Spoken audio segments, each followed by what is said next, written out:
വണക്കം ചങ്ങാതിമാരെ. മണ്ണിനെ നമ്മൾ സ്നേഹിച്ചാൽ മണ്ണ് നമ്മളെ തിരിച്ച് സ്നേഹിക്കുന്നുള്ളതിൻ്റെ ഒന്നാന്തരം തെളിവാണത്. ഞാൻ നട്ടുപിടിപ്പിച്ച പപ്പായൊന്നുമല്ല. ഇത് രണ്ടാമത് എൻ്റെ ഇത്തിരി പോകുന്ന സ്ഥലത്ത് വളർന്നു വരുന്ന ഒരു ചെടിയാണ്. അതിൻ്റെ അടുത്ത് വലിയൊരു മരമുണ്ട്, അത് വേറെ കാണിക്കാം. ഇവിടെ കറിവേപ്പുണ്ട്, പേരയുണ്ട്, ഇഞ്ചിയുണ്ട്, പിന്നെ മുറികൂടിയുണ്ട്, പനിക്കൂർക്കയുണ്ട്. അങ്ങനെ കുറേ സംഭവങ്ങൾ ഈ ചെറിയൊരു ഭാഗത്ത് വളരുന്നുണ്ട്. പച്ചമുളക് വരെ വളരുന്നുണ്ട്.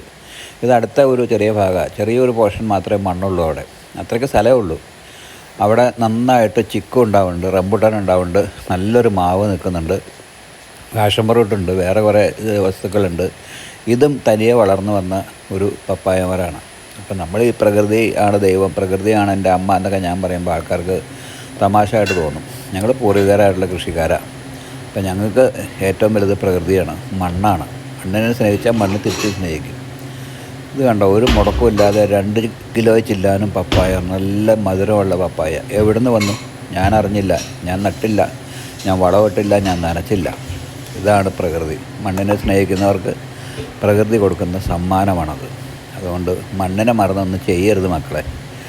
നമുക്ക് ജീവിതം വന്നതും അവസാനിക്കുന്നതും മണ്ണിൽ തന്നെയാണ്. Okay, thank you.